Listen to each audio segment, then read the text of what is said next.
ओम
अज्ञानतिमिरन्धस्य ज्ञानाञ्जनशलाकया चक्षुरुन्मिलितं येन तस्मै श्रीगुरवे नमः।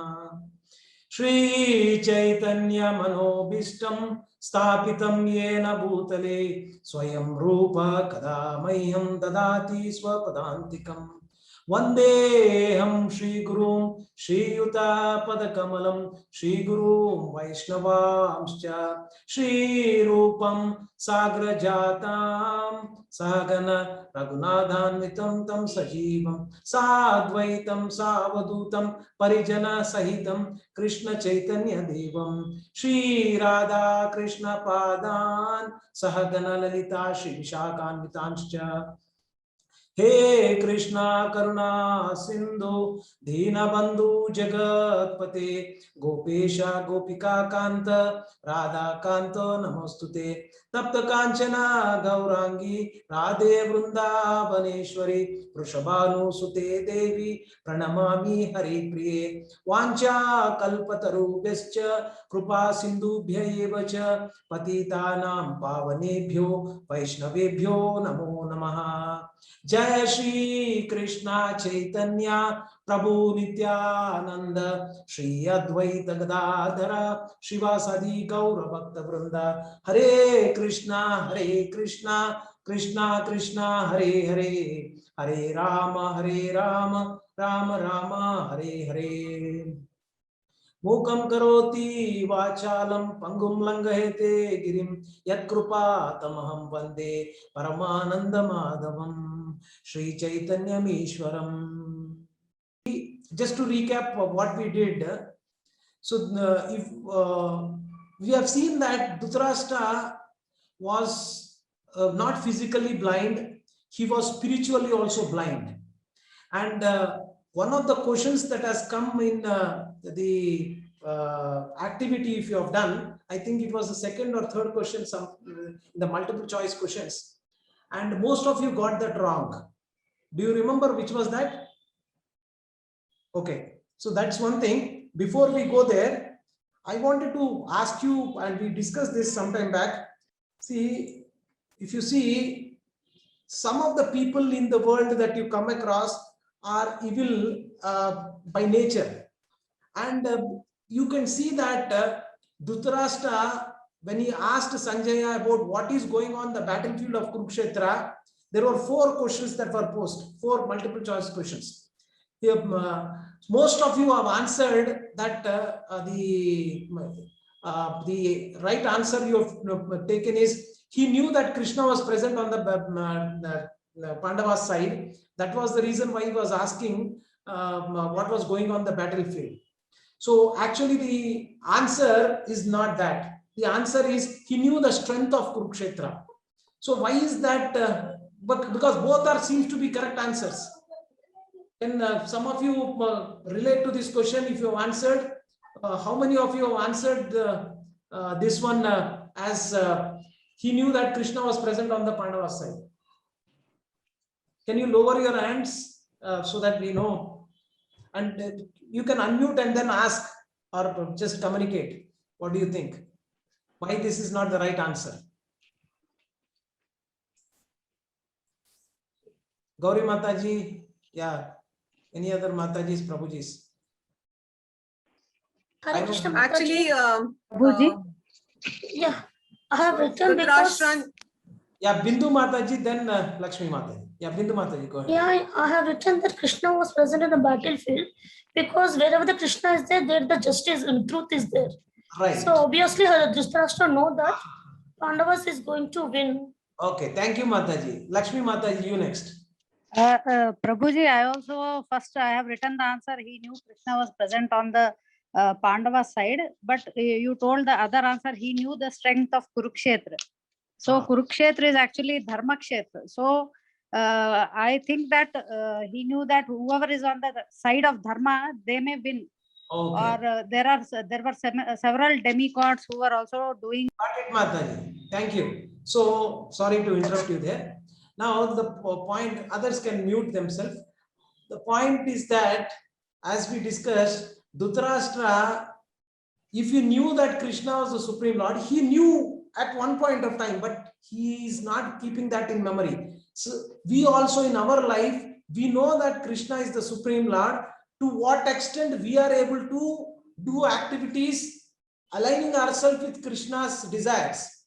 None of us are doing that. So please forgive me for saying this, but most of us are in the category of Dhritarashtras. I could say myself also, because we are out of 24 hours, how much time we are spending it or remembering Krishna? Hardly. So now here also, when he asked that question, he was not really remembering. He knew, you know, that when Krishna came for peacemaking, to avoid the war, Duryodhana and other, like Karna and others try to arrest Krishna.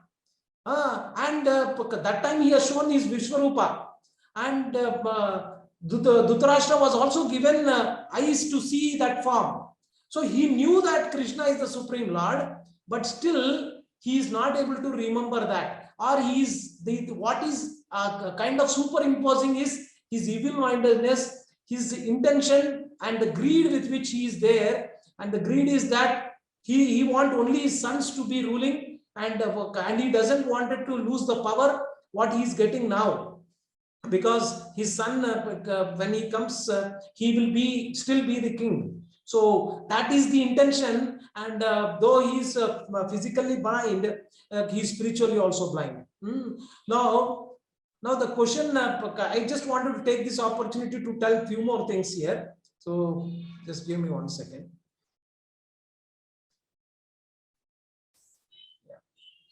Now, if you see here, what has happened is that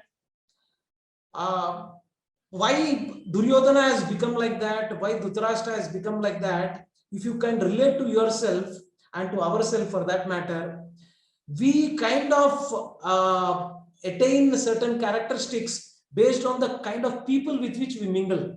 Karna was good by nature, but still he was also involved in some certain activities, including Vastrabhya Varnam, which was done basically, which is a big insult that you are doing like that.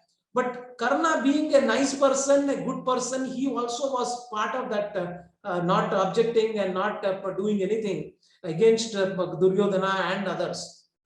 So why is that we have cultivated this? What is the reason behind it? If you see, Acharyas mentioned that, and modern some elevated philosophers like Jim Rohn, so he says that you are the average of the 5 people you spend time with. So you are basically a person, you get those characteristics with whom you mingle with. So because that is what is dominating your attention all the time. So that is where I would say that your success also depends upon the 5 people with whom you are having a close relationship. So association plays a very important role. That's what we wanted to communicate here. And these classes and these kind of forums that we have will give you the kind of social environment where you can come out of your other natures that you have acquired based on the way you are brought up or the kind of circle you have. So now at least when you take the shelter of Bhagavad Gita and attend these classes, this lower nature will stop dominating you and you will be able to see things in a better way. One last thing I wanted to reiterate here. One of the, I was reading somewhere which was mentioned that we become like the person that we expose ourselves to. It follows to you can accelerate your personal growth in whatever direction you desire by spending time with people who you already are or you wanted to become. So you wanted to take care of the right kind of an association. You wanted to become something. So be associated with that kind of people or those who have already become that. So that's the key before I really go into any of the other discussion.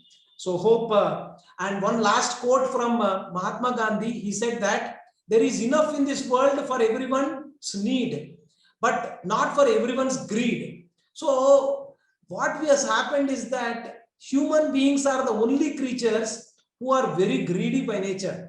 You take an animal or any other living being, if there is food that is available, they eat for whatever their stomach and belly fits, and rest they leave it. But we are not like that. We are very greedy. There was one person who was like 70, 75 years, but still very hardworking. He's going to office, making all the plans to buy this, buy that, and at the same time, most of the time involved in making money only. Hardly anything for able to sleep also because of the tensions that he had. Then I asked him, what is the purpose of all this? You are 75, 80 now, almost maybe 15, 20 years you will be there. Why you have accumulated enough? Why don't you kind of use that itself? Why are you still going in this rat race? He says that what will I do if I stop working? I don't have any other, I'll become mad if I don't work.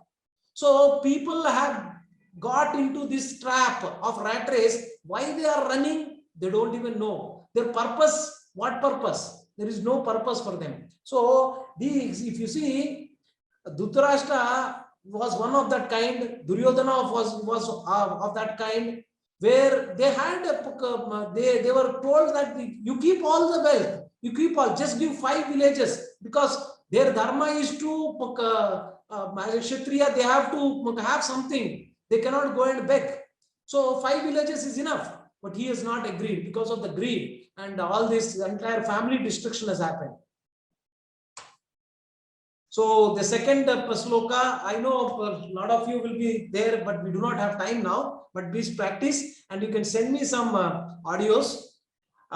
So this one, Karpanya Dosha Pahata Swabhav, is a very important sloka. So all of you please go through the purport of this. And why do you think Arjuna is a, basically, through Arjuna's example, what we can learn from this sloka? Anybody? You can unmute and speak, please. I know we are not yet get started, so it is taking time for me also to really get in, but we'll get started with this. Prabhuji, can I talk? Yeah, go ahead, Prabhu. Yeah, Prabhuji, through this purport, what we can understand is like Arjuna is a representative of all people like us. So however strong we are, still we are having the confusion state in our mind, to do our duties. Very well said, Prabhu. So one of the things that we can learn from Arjuna is that, see, he was not determined to fight, but simultaneously he was also confused. Like most of us, we are also confused. But Arjuna took the right decision in approaching Krishna. So when we are also in turmoil, when we are also in need of guidance, we also need to do what Arjuna has done. Basically, he has taken the shelter of a bona fide spiritual master. Here, Krishna, though he is the Supreme Lord, but he acted as a guru, and he has given the instructions what to do. In turn, it also helps us, that is the reason why Bhagavad Gita becomes a ready reckoner whenever you are in trouble. That's what Mahatma Gandhi said. Whenever there is so much of problems in my life, and I'm not able to see a ray of hope to overcome these difficulties, then I go to Bhagavad Gita and read, and then I get consoled. I get the answers. So through Arjuna's example, we learn that the first fundamental step in spirituality is one must approach a guru who comes in the authentic lineage of teachers and who has mastered the spiritual art, not to get surrendered to any Tom, Dick and Harry. To a person who has come from the authentic lineage. That is what we need to do. Most things in life require guidance and instructions under the qualified teacher, and the spiritual discipline is no different. Okay. So now if you see, we have to follow the footsteps of Arjuna, one. And the second thing is that we have to take the shelter of a bona fide spiritual master. Okay. So that is another thing. Now, another important thing that most of the people do not consider is that to understand Bhagavad Gita, what do you think? The first and foremost principle to understand Bhagavad Gita, can somebody put it on the chat? If you wanted to understand Bhagavad Gita, you need to keep one thing in mind. What is that? What is the topmost thing? Anybody, you can put it on the chat, please, for now. Faith in Krishna, okay, commitment, surrender, okay. Okay, so the foremost thing is that you should consider Krishna as the Supreme Personality of Godhead. That he is the Supreme Personality of Godhead. At least theoretically, at least you should understand that. Because we do not have that much of realization, but at least theoretically you should consider that Krishna is the Supreme Personality of Godhead. And what will happen is that when you consider Krishna as the Supreme Personality of Godhead, then now you don't know how to approach him. Because we each one come from a different background with different modes of nature and different types of environment you are in. So that is where your guru will see your psychophysical nature and try to do the needful such that he can connect you to Krishna and you can go back to Goloka. So if you see in the next slide, I have tried to project that. Now you are performing certain work, but again, most of the time your work is basically for your sense gratification. And it also gives you to good action or bad action, and that is where you are going into the cycle of birth and death. Now, when you approach a spiritual master, what is that happens is that gradually you will get elevated and develop transcendental loving service to the Lord. So that inclination will come once you approach a spiritual master. So that is the reason why you should have a guru in your life. So somebody by name called Jiddu Krishnamurti, he is a philosopher and he started certain schools of thought also, where he was writing a book and he was preaching to his followers, saying what? Saying that you should not have, and there is no need to have a guru in your life. You yourself are a guru. Why do you need a guru? So become your own teacher. All these kind of things was getting told, and there are so many followers who are saying that, wow, what is he saying? Great, this, that. And this information came to Srila Prabhupada, and one disciple asked, this is what one philosopher, Jiddu Krishnamurti, was saying. Then Srila Prabhupada said, he's saying that you should not have a guru, and but in turn, what is he saying? He's writing books and he's giving lectures, and he's becoming a guru to all those people and saying that not to have a guru. So it's a contradictory thing that he is doing.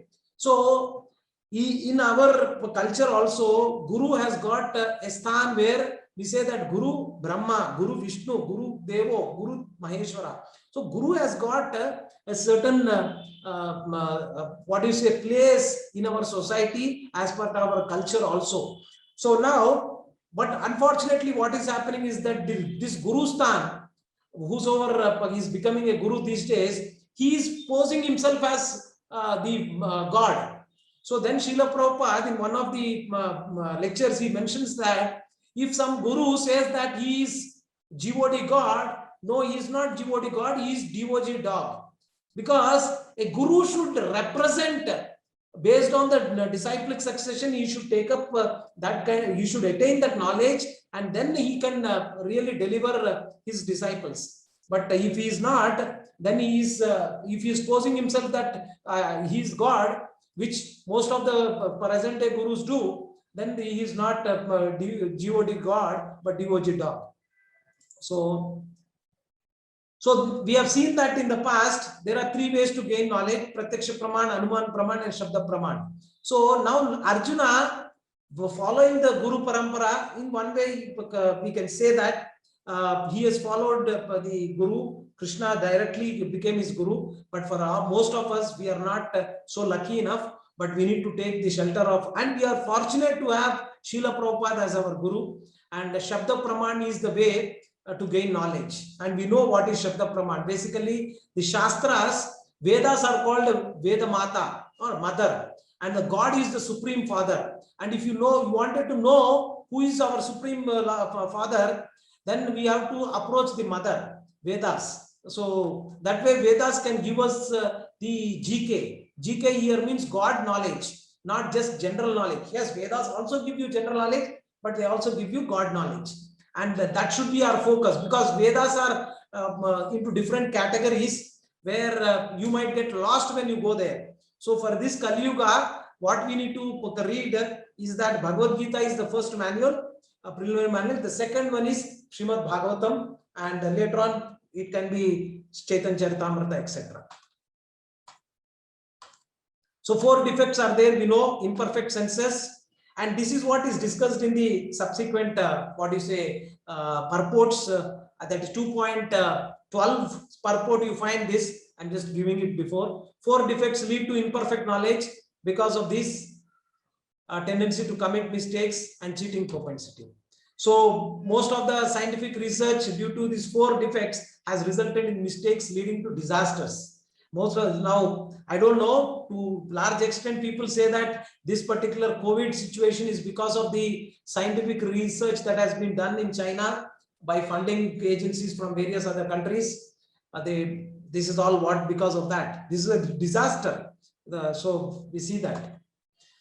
So here in this 2.11, Sri Bhagavan Uvacha, Asocyan Anvasochatvam Prajnavadansha Bhashase Gatasun Agatasunscha Nanu Sochanti Pandita. So here, while speaking learned words, you are mourning for what is not worthy of grief. Those who are wise lament neither for the living nor for the dead. So this is what Krishna was saying, that you should lament for things which are worthy of lamenting. Now, if you ask yourself, most of the time, why we are sad, why we are unhappy, just ask yourself. This is actually what Krishna is trying to tell you in the beginning itself. Most of us wanted to be happy, but we are not happy. Why? Because we are lamenting for things of what is happened in the past or what is going to happen in the future, but hardly being in the present. So this is our problem. My mother-in-law said this, my wife told me this, my boss told me this. This is all in the past, right? So now when you are in the past, you are not focusing on the present. And when you are in the future, again, you are not focusing on the present. And because of this turmoil of your mind getting dragged into the past and the future, you are not happy. So if you ask me, what is the best way? That is what Krishna is saying. You should not lament for any of these things. Now be in the present. That is what he's saying. Those people who are lamenting of the past are really, that is the dead thing. That past is past. So you are lamenting for the dead. So that is what, if you see, most of the time we are contemplating upon so many things and breaking our heads. So if we can take care of this small thing, you can really come out of the kind of situation you are right now. And most of us are, and we can overcome.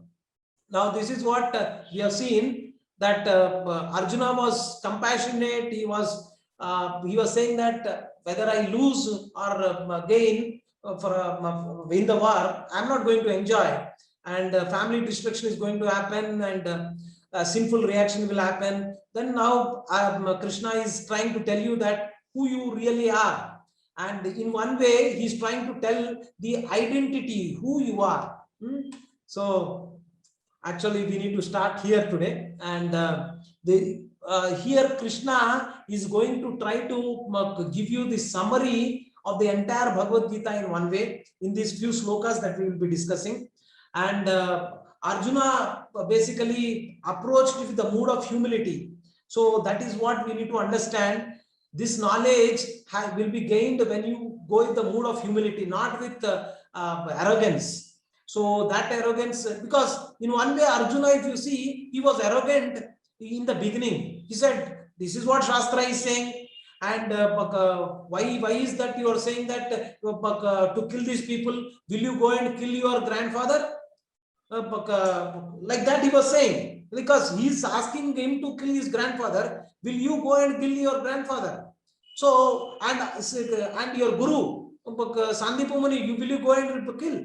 No, he was trying to put it in a little bit in an arrogance way, but later on he realized, and the mood has changed because he was not in the like Karpanya dosho pahata swabhavas. Because of that, he agreed that this is what my situation is. Now tell me what I need to do. So that's the whole thing. And now Krishna, till that time he has not spoken, but since he has approached in a humble way, then he has started speaking. If not, Krishna would have said, yes, okay, if you are saying you are very learned, then go ahead. I don't have to really bother to tell you anything. In our life also, Krishna will enter when you become humble. if you are not becoming humble, then Krishna is not going to reveal anything. So this Bhagavad Gita is so important, as it is mentioned in Gitamritam. Sarva Upanishado Gavo Dugda Gopala Nandana Partho Vatsa Sudhir Bhokta Dugdam Gitam Vrudam Mahat. All the Upanishads are like a cow, and the milker of the cow is Sri Krishna, the son of Nanda. Arjuna is the calf, the beautiful nectar of Gita is the milk, and the fortunate devotees of the fine devotional intelligence are the drinkers and enjoyers of that milk. So this has been composed by none other than Shankaracharya. So basically, he was none other than Shiva, who has come in the grab of a Mayavadi to remove Buddhism from this world, and he has written this, and very nicely he has talked about Bhagavad Gita. So there are so many slokas he has composed. This is one among them. Thank you, Prabhu. So we are in the 12th sloka. This is where we are going to discuss today. So as I was telling, all of us can recite these slokas. They are easy. Just is that you need to practice. Natvevaham jatunasam natvam neme janadipa natchaiva na bhavishyamaha sarve vayam atah param. So one of you can unmute, and then we can recite. Yeah, if you can recite on your own, that's great. So one of you can do it. Natveyaham jatunasam natvam nabe janadipah nachaibana bhavishyamaha sarve bhayam atah param. Thank you, Prabhuji. Thank you. Hare Krishna. So never was there a time when I did not exist, nor you, nor all these kings, nor in future shall any of us cease to be. So here Krishna is trying to bring a vital important point actually. So we have seen that in the just now discussion also, we are unhappy because of one reason. One reason is that we are in the past, and we are thinking about, our mind is what is playing that game of putting it in the past or in the future. There is no mind control. The second reason why we are not happy or lamenting most of the time is because we are not identified ourselves properly. So we don't know what is our real identity. So false identification, so this fall give rise to false goals and no proper purpose and direction in life. So if you can identify yourself who you are properly, then that will really give you a right the proper goals to set in your life and achieve, and also have a proper direction and purpose in your life. Most of us are not there because we are not identifying properly ourselves. Then that is what Krishna started his discussion. He's saying, Natvevaham jatunasam, Natve neme janadipa. So never there was a time when I did not exist, nor you, nor all these kings, nor in future shall any of us cease to be. That means he's trying to bring out who you are. You are not what you are seeing. You are something beyond this, right? Then, so Krishna begins by teaching Arjuna the most fundamental understanding of the spiritual life. It's like a driver operating a car, or as a bird lives in a cage. We are the spirit souls, are similarly utilizing this body. So that is what Krishna is going to drive us, and he is going to take you there, that you are not this body, you are something beyond. Okay, until we realize our true identity as a spirit soul, we undergo the process of this cycle of life and death, and we just keep being in this cycle. So who we are is $1 million question, and that is what Krishna is addressing from the beginning itself. He is not trying to tell you this in the end. He is trying to tell you who you are, your identity. That's the beauty about Bhagavad Gita. So who am I? We know this, but I'm just reiterating. We can see that. Okay, Thank you. So we can see that we are the gross body. We have a gross body. Yes. And the gross body is made up of these 5 elements. And we also have the subtle body, which is made up of these 3 elements. And we have the soul, which is what?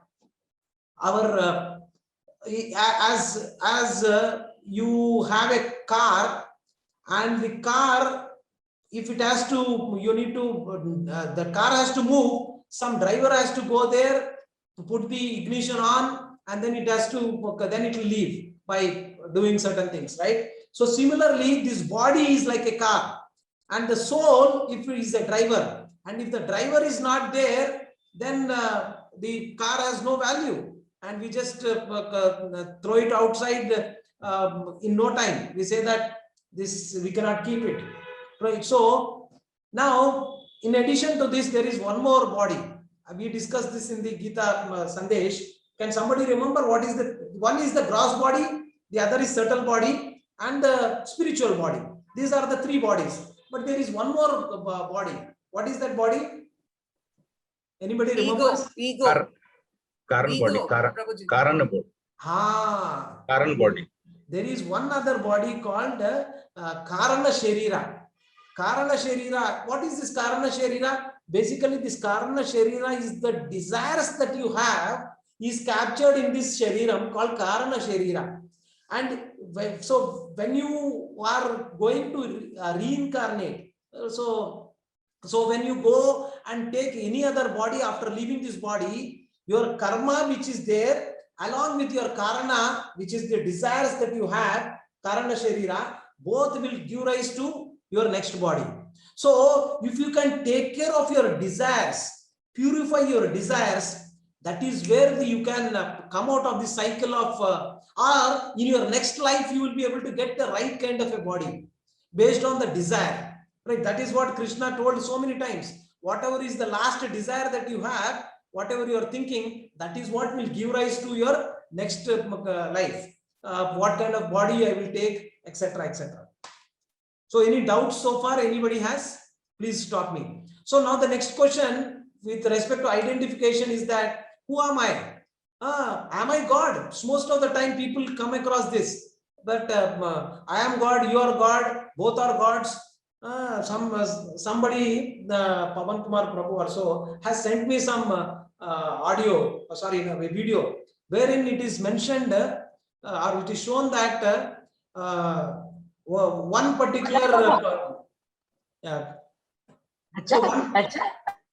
can you mute Prabhuji, somebody? Okay,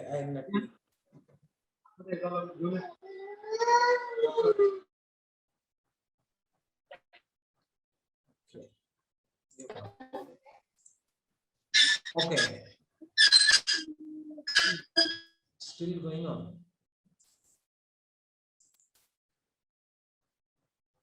Okay, so we are not God. So then who are we? We are spirit soul. And what is the characteristic of the spirit soul? We are jivas. So, and the Supreme Lord is Bhagavan. And we are tiny and he is infinite. And knowledge of our own body we know, but he knows everything. And the last one, we are the eternal servants of the God. He is the receivers of one's services. So that is what we need to understand or identify ourselves, that who we are. And we have seen this chariot of the body, that the soul is the passenger who is sitting there. And so we need to kind of take care of that by properly controlling our senses, or in the sense that if you can dovetail your senses properly by doing your seva, sadhya and sadhana, then you will be able to reach your destination properly. Okay, the next sloka. Dehinosmin yada dehe kaumaram yavvananjara tata dehantara praptir dhiras tatra namuhyate. As the embodied soul continuously passes in this body from the boyhood to youth and to old age, the soul similarly passes into another body at death. A sober person is not bewildered by such a change. So this is a very famous sloka, and wherein it has been described here is that Dehinosmin yada dehe, of the embodied, Dehina means of the embodied, and this body which is there, the embodied soul continuously passes. This is talking about the reincarnation part. So and not just you will be going and taking up one body and after another, but within this body also there is a lot of gradual changes that has happened from boyhood to youth and old age, and after that once you die you will take another body. So, and this is a natural phenomena that is happening not with the for the soul. The soul is non-destructible. The thing that is happening is for the body only. So that is the reason why you should not be lamenting on this. That is what it is mentioned here. Okay, we have two more slokas. I know I am not going through the purports because of the lack of time, but I would like you to go through the purports, and then if you have doubts, then we can discuss in detail. Matra sparshastu kaunteya sitoshna sukha dukkada agama paino nityas tam titikshva bharata. O son of Kunti, the non-permanent appearance of happiness and distress and their disappearance in due course are like the appearance and disappearance of winter and summer seasons. They arise from sense perception, O scion of Bharata, and one must learn to tolerate them without being disturbed. So this is a very important sloka, as well as from a philosophical perspective that differentiates Bhagavad Gita with other so-called spiritual literatures. Now, because there are people, other religious people who say that come and pray to our God and all your difficulties, all your troubles will vanish. Now here, on the contrary, Krishna is not saying that. Krishna is saying that difficulties in this material world are like what? Like seasons. They come and go. So what a sober person should do? Should tolerate. He's saying that agama paino nityas tam titikshva bharata. So he's saying that just try to tolerate. Titikshva. Just try to tolerate. Most of the time, this is the problem with us, that we are not able to tolerate. So why? Because I would say that one primary reason is that we are identifying ourselves falsely.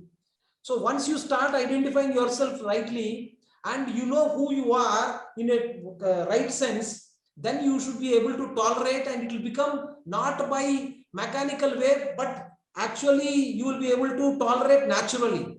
So that is what we have seen, that a lot of acharyas and a lot of devotees have experienced in their life. And now the primary reason why we are not able to be in this kind of a state, because I would say because of the educational system that we are in. Our educational system has never given us any of this knowledge. What Krishna is trying to tell you, that you are not this body, your spirit, soul, and that is the fundamental step for understanding spirituality. And if you can understand this, then rest of the things will be easy for you. But if you are not able to get in this kind of a mindset, then it is very difficult. Now, see what is happening with respect to the educational system that we have. Now, when your kid, small boys or girls are in LKG, UKG, nursery, they are very happy.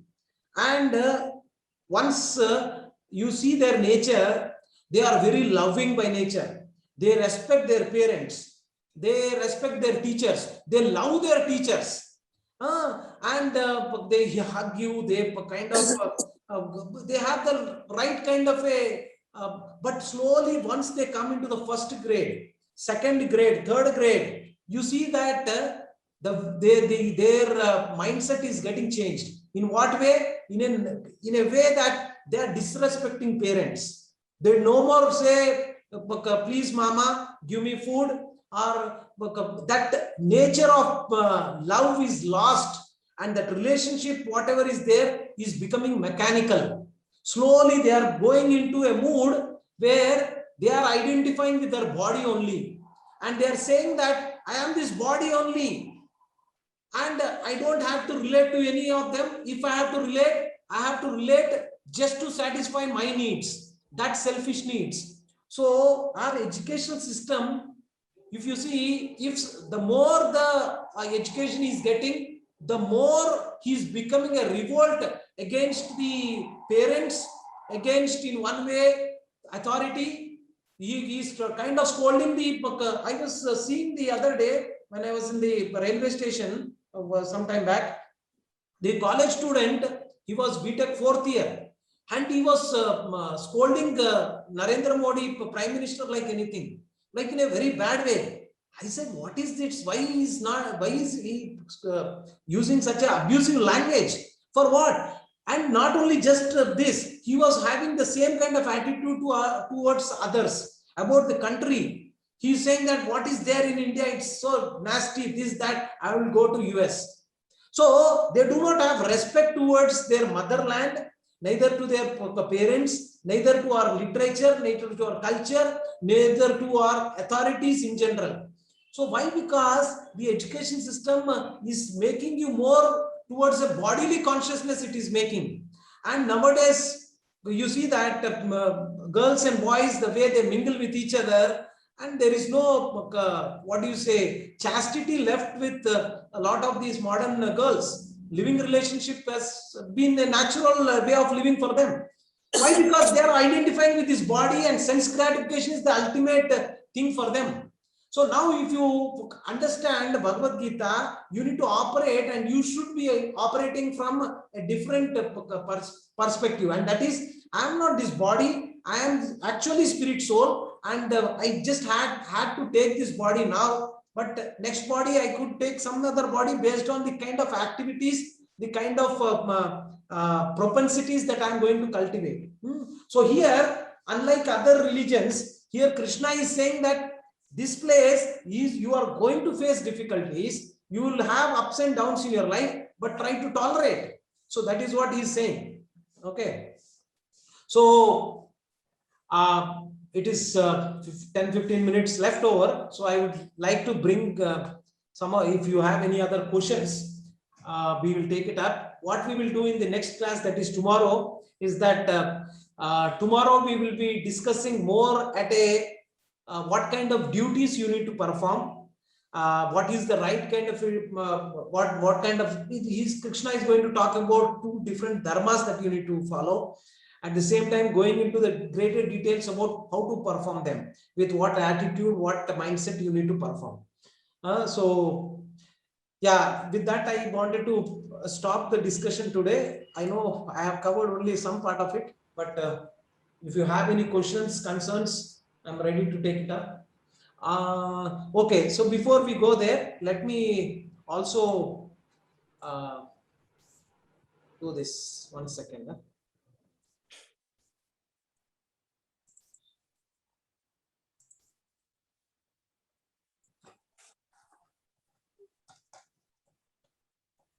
So these are the 3 shlokas we covered today, and let us address this 5 of the multiple choice questions.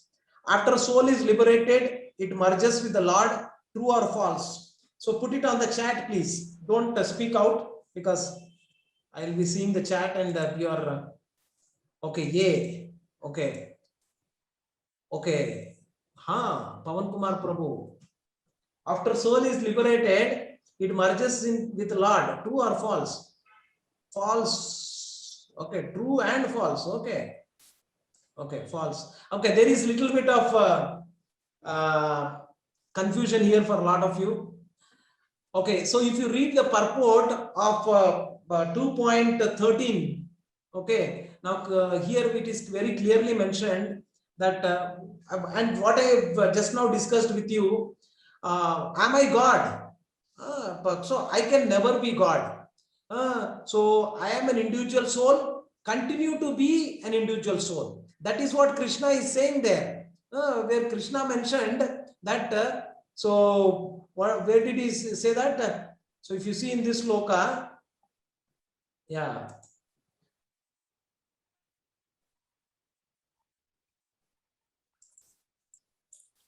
Sorry. So, okay. The first look, actually. Yeah, here.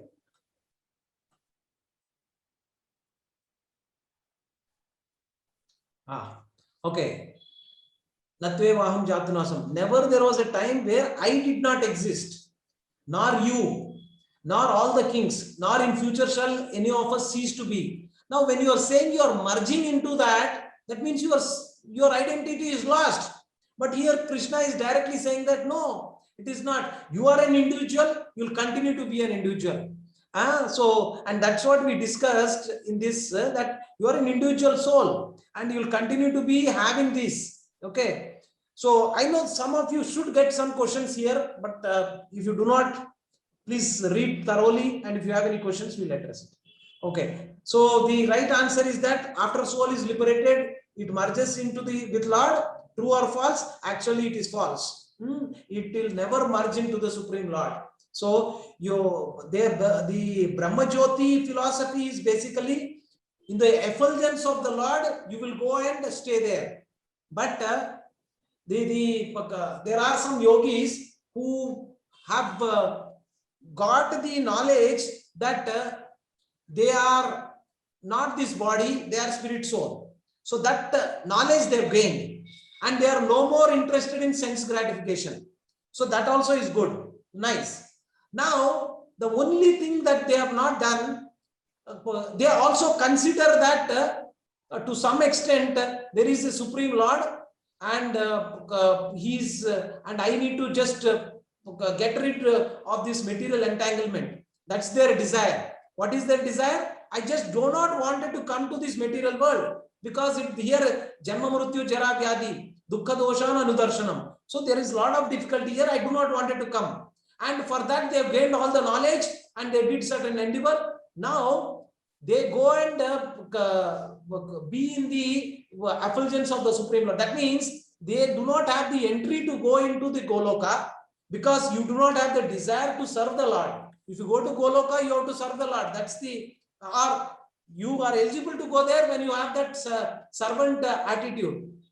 You don't have, but you have gained certain knowledge, then you will be in the port of entry and stay there for till the time you realize that you get either the knowledge required, then only you will go in. If not, you will stay there.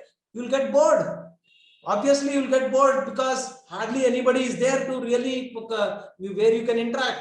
So after some time, you will come back, realize properly again. That is the need. That is the reason why you need guru in your life. These people do not have proper gurus coming from the disciplic succession. So they are misguided. Their goals are not set properly. So that's the reason why you need to set your goals properly. Endeavor also is there, but wrong endeavor will take you to wrong place. So some people say that all paths lead to the same goal. No, different paths take you to different goal. If I wanted to go to Kakinada, I cannot take a train which is going to New Delhi. I have to take a train to New Delhi only, right? So similarly that. Okay, the next one, Kshara means, anybody can give the answer. Okay, fallible, that's right. Infallible means, infallible, what is the word used for infallible? Achyuta, okay. Or Akshara, in one way also, when you put that also comes infallible. Okay, anyways, Achyuta is also there. Akshara. Right. So the next question, in the reflection example 2.13 purport. Okay, then this you have to read. Read the purport and then you can get there. Fourth one, what are the two names given to Arjuna in 2.14 verse? You should get this. Okay. Okay, Seturam Prabhu, yes, that's okay. So A is the right answer, Bharata and Kauntaya. So you can go and refer that. Any man who has perfect knowledge of the constitution of the individual soul, the super soul and the nature, both material and spiritual, is called. Yes, answers please. Yes. Okay. Jitesh Prabhu, Ramya Mataji, Chandrasekhar Prabhu, Malti Mataji. Yes, Dhira. Dhiras tatra muhyate. He says that, Krishna says that, na? Dhiras tatra muhyate. A person who is called a Dhira will not lament for any of these. So each of you, I would hope and aspire that you become Dhira. So that means you are not lamenting for these kind of things, right? See, somebody was asking me, I could give my example, but better I give example of Srila Prabhupada. See, Srila Prabhupada, the three things I wanted to tell about Srila Prabhupada. One, I remember, see, one person, our devotees that time in 1970s, because Srila Prabhupada was there, in 10 years he did everything what he needed to do, constructing 108 temples, etc., etc., and establishing all the GBC and such that we can enjoy all this now. Then some devotee said, Srila Prabhupada, you are initiating people's without considering that whether they are qualified or not. Then, and in one of the gathering, one person was there, and that person was having long hair and not even, he was shabbily dressed. And then initiation, like there are things getting discussed, and this person raised the hand, that person who has long hair. He asked, Prabhupada, I wanted to get initiated. Just prior to that, the devotees were complaining to Srila Prabhupada that you are giving initiation left and right to anybody. So that is not, in one way they are not criticizing per se, they are pointing out that could lead us to some things, etc. Now, when this person raised his hand, then Srila Prabhupada asked two questions. So he wanted to get initiated. He said, now he asked, first question was, who is the Supreme Lord? Then this person said, Krishna is the Supreme Lord. Next, he asked next question, who are you? Then he said, I am servant of Krishna. So he said, you are eligible to get initiation. So these two, see, philosophy wise, Bhagavad Gita and spiritual knowledge is simple.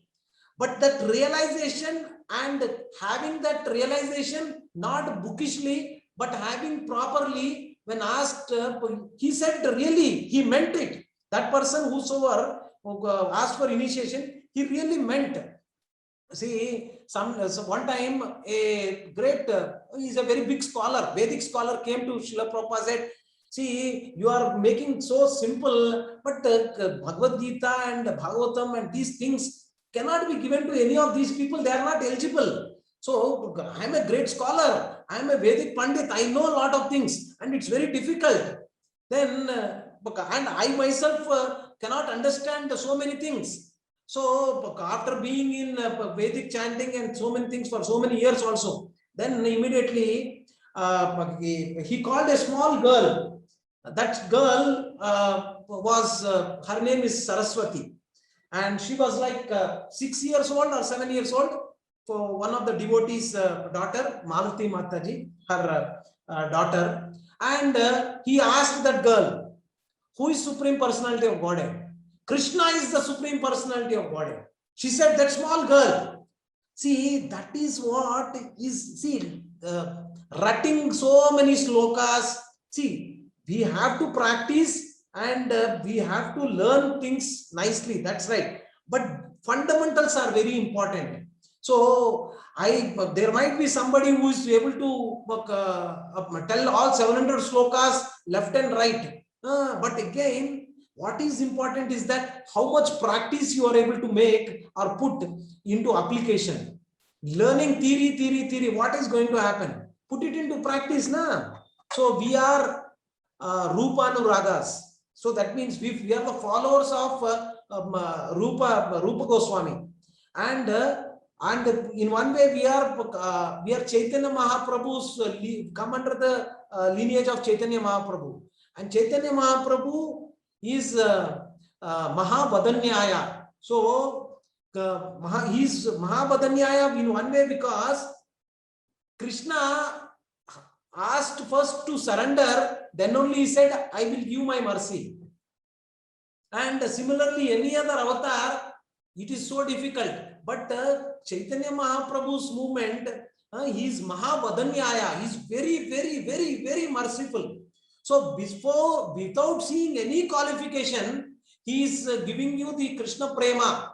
He is a Krishna Prema Pradayate. He is giving you Krishna Prema without any, though we do not deserve, we do not get qualified, but still he is giving.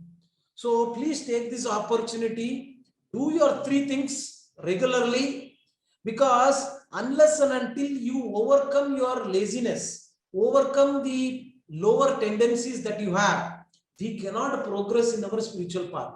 Initially, till the time you reach the threshold, you have to put your efforts. See, you know that when a rocket needs to leave this Earth atmosphere, there is something called, what is that? Escape velocity. See, it needs to be given some ignition initially, till the time that threshold velocity is reached. After that, then escape velocity reaches, then it will be on its own. It will keep moving. In your spiritual path also, believe me, it is very difficult in the beginning.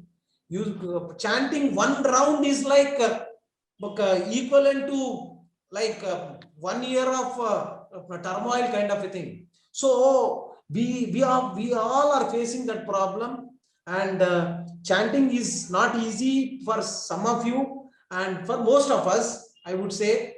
So start your day with chanting. Take a nice bath, sit down in a place where you are doing chanting there only all the time. Don't use it for any other purpose. Sit down there, and because there is a vibrations that are generated there, so it will help you to do your chanting properly next time. So what I would request is that do your sadhana, do your swadhyaya, and if possible, when time permits, and you can do seva.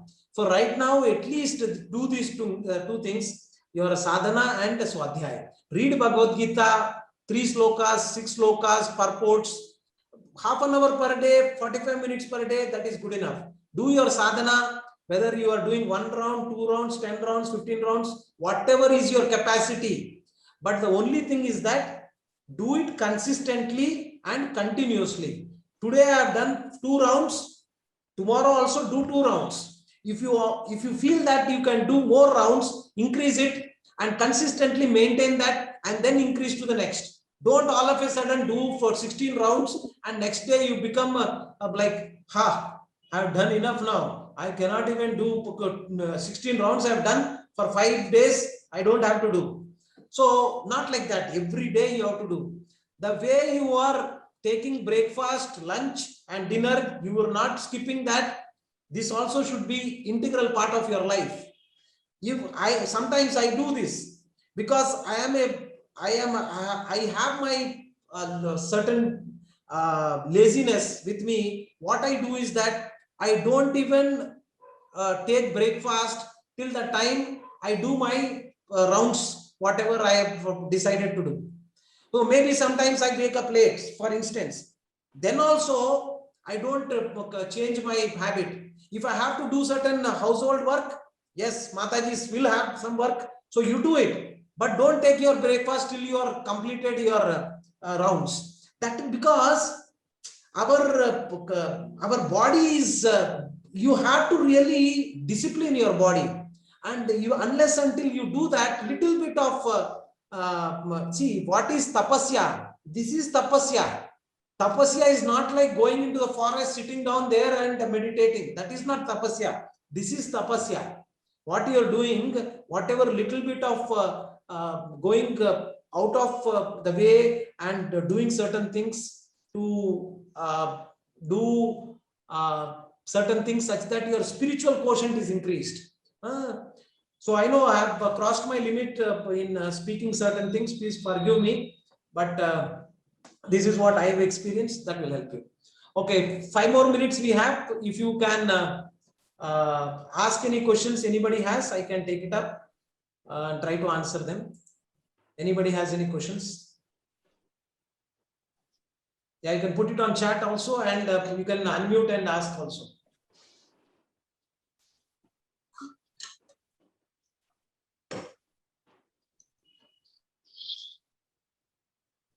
Okay, no questions at all. I remember once there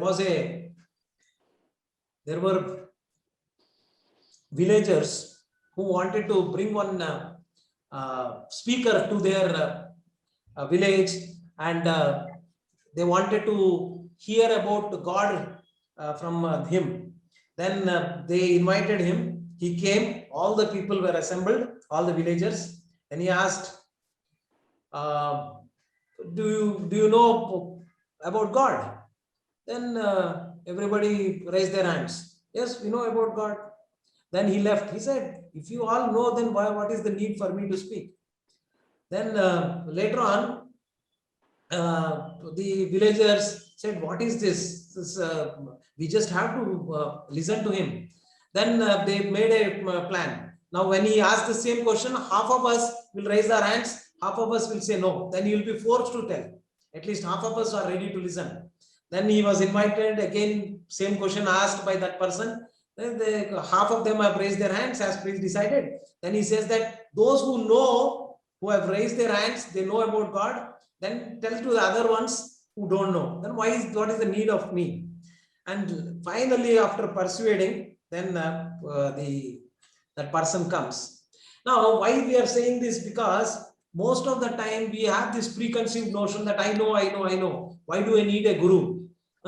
So Guru is there to really help you, to put you on the right track.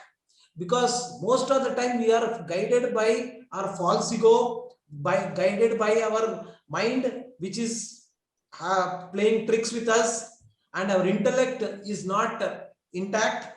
So we can also get misguided. So Guru is there because we have 4 defects. Because of these 4 defects, we can deviate and our goals may not be correct. So that's the reason. Okay. So what are the questions we have? Let us see. The first question, what I see here. Mana Seva, Madhava Seva. Okay. Sai Praneeth. Manava Seva, Madhava Seva. Oh, is Manava Seva, Madhava Seva? I keep getting this this question. So Manava Seva, Madhava Seva is not at all there in any literature. Okay. Now see, anything should pass 3 litmus tests. Can somebody remember what are the 3 litmus tests it has to pass? Anything for that matter. Yeah, put it on the chat, please. What are the 3 litmus tests it has to pass through? Nobody remembers? Oh, Guru, Sadhu and Shastra. Okay. Snigdha Mataji. Okay. So, see, first of all, this is not there in the Shastra itself. That is the first thing. Go and search any Shastra which has told Manava Seva is Madhava Seva. Madhava Seva is Madhava Seva only. So, Manava Seva, whatever you are doing, you are taking care of roti, kapda or makan. It is like if suppose somebody is drowning. See, I'll tell you what. When Srila Prabhupada, established this ISKCON society, he has made a preamble, or in one way, what is the goal, vision of this ISKCON? In that he mentioned, saying that to save humans from spiritual death is the goal. Goal of ISKCON is to save people from spiritual death. So somebody asks, what is the spiritual death? Spiritual death meaning, if I am only identifying myself with roti, kapda and makan, and the organization is just focused on roti, kapda or makan to fulfill that, then that is spiritual death only. You are not, if you can identify and revive the relationship, and to make him identify that you are not this body, actually you are spirit soul, and you have taken this body now. Tomorrow you will take another body. So this is the realization, and you need to come out of this material entanglement, and that is your final goal. That is what is spiritual education. That is what Bhagavad Gita is going to teach you, or teaching you. Okay. Manava Seva is not Madhava Seva. It is not going to be, and it is not through Guru, Sadhu and Shastra also. Okay. Can we chant early morning before bath? Okay. So there are no hard and fast rules for chanting. You can chant anytime, 24 hours. You can, anytime you can chant. Midnight also you can chant. Haridas Thakur used to chant for 22 hours. 192 rounds. So he's an elevated devotee. Forget about it. The point is that as per the rules, there are no rules. Matajis can also chant when they are having the monthly periods and things like that. Then also you can chant. And if suppose somebody death has happened in somebody's family also, you can still chant. 365 days you can chant. In whatever condition you are, you can chant. And the best thing is that, again, best thing, you can chant anytime, but best thing is that Brahma Muhurta chanting will be very good, and you can have the best benefit out of doing chanting in the Brahma Muhurta. And that too, if you can chant by taking bath, that is really good. Okay, so I'll tell you my routine to some extent. I wake up early in the morning, and I go for doing certain exercises, physical exercises. I basically take some water, warm water, so that I can clean my stomach properly. I go for some jogging nearby, taking good air, and come back. Not so much like sweaty kind of a thing. I jog, but for 10-15 minutes, not more than that. Come back, do some yogasanas. After that, give little bit of gap, very 10-15 minutes gap. After that, take bath, and then do my chanting. So since my body also has done certain things, it is also comfortable. My body is saying that, yeah, thank you so much, you're done. Because there are, believe me or not, you will experience that. When you do yogasanas, especially yogasanas, you will give some nice massage to your internal organs, and they will be very happy. Your body will also become very happy. So it will also help you to sit down and do chanting, and it will nicely thank you. So that way I do it. It may not be making sense to some of you, what I said, but if it makes sense, please take it. My point is that it's good to do chanting after taking bath, but it is no problem when you do it without taking bath also. Okay. Next question. I like Srila Prabhupada more than Krishna. Am I committing offense to Krishna? So actually, Krishna likes you more because you are respecting and liking his devotees. So Krishna is, yeah, we'll discuss more, because so many pastimes where Krishna was not offended when people have offended him also. And in fact, Chaitanya Mahaprabhu, when people offended him in one way or the other, he never bothered so much. But if he is offending his devotees, he will not tolerate. When Jagai Madai tried to like Nitya, they one of the brothers, Jagai and Madai, one of them beat Nityananda Prabhu with a pot. They were drunkards and blood was oozing. Immediately Chaitanya Mahaprabhu came up with his Vishnu Chakra to kill them. Then Nityananda Prabhu mercifully asked, saying that you, in this avatar, Chaitanya Mahaprabhu, you came just to give your prema, Krishna prema. So please forgive them. Then he has, then he pointed out, saying that I can give them if you can forgive them. So they kind of asked forgiveness, and they also later on became Jagai and Madai became pure devotees. Okay, so it's good, Prabhuji, there's nothing wrong. So if, we need to really do that.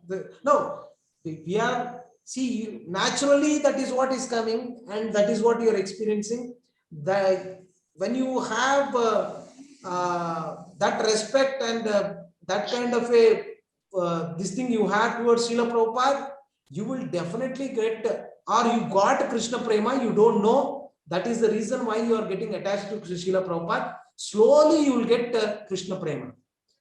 So Krishna Prema Pradayate. So Guru is also Krishna Prema Pradayate. So he's that. Thank you, Prabhuji. Hare Krishna. Prabhuji, I will recite slokas I am facing. Okay.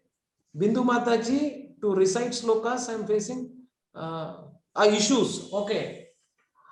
So what you need to do is that probably what I can do is that I will try to recite only slokas and send you as the WhatsApp audio for some till now whatever we discussed. So you can listen to them many times. Probably that will help. Is that okay, or do you think you need some other way to recite the slokas properly? Bindu Mataji? The problem is actually the problem is I mean, when I'm reciting, I don't know if it is correct to pronounce it, because in a book it is in Hindi and English, both it is there. So when I'm reading in English, some I couldn't able to read in English. Again, I have to refer in Hindi. So that confusion I'm facing in the book. No, Mataji, what you need to do is that you need to listen to the audio. First, you listen to the audio, pause it, and then after that, read the sloka. So that way you will be able to relate. Slowly it will come, Mataji, but what you might have not been doing is that you are not listening to the audio. Are you listening to the audio recitation? And I'm listening, it is going very fast, so I'm able to catch. So you can pause it, na? Take so whatever sloka you have, Karpanya dosho pahata swabhava, right? You just pause it there. See, the way you should do it is that you should take word by word. First take one, Karpanya, Karpanya, Karpanya, till 5 times. So then take another and combine the first 2 words. Karpanya dosho, Karpanya dosho, Karpanya dosho, 5 times. This is the Vedic way of learning, and it is this way of learning is an authentic way which will retain and you will just get by hearted easily. So take word by word, read it 5 times. Then go to the next word, read it 5 times, combine the first 2 and read combined one for 5 times. Take the third one, read it single word 5 times, combine all 3 words like that. So then complete sentence, first stanza, then second stanza, for first 2 stanzas together, then third stanza and separately, and then mix from all the 3. It's a tedious problem, probably little tedious, but if you follow this, it will really help you. Is that okay, Mataji? Try this. If you have any difficulties, just message me. I will try to do the needful in helping because you. Separation now is different in Hindi and English. That Sandhi Vichedana is there. Yeah, Sandhi Vichedana is there. So that is the reason sometimes following in English becomes easy. Yes, you're right. Yeah, that is there, Mataji. Little difficulty is there, but if you start listening, it will become very easy, not difficult. It will take some time. So 3 to 6, 5, 6 slokas per week is not that difficult, but put some practice. And if you have any difficulties, you can reach out to me. Thank you. Thank you. So, okay. Any other question anybody has before we? Oh, it's 6:10 already. Okay. Okay. So tomorrow we'll meet at 7 o'clock. Stop it, Nani. If anybody has any other concerns or questions, please message it to me. Tomorrow 7 o'clock we'll meet. Hare Krishna. So we'll end with a small kirtan.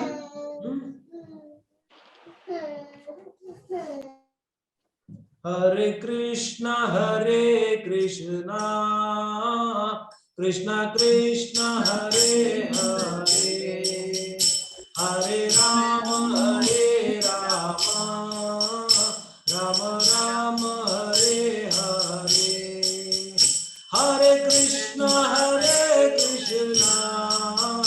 Krishna Krishna, Hare Hare, Hare Rama,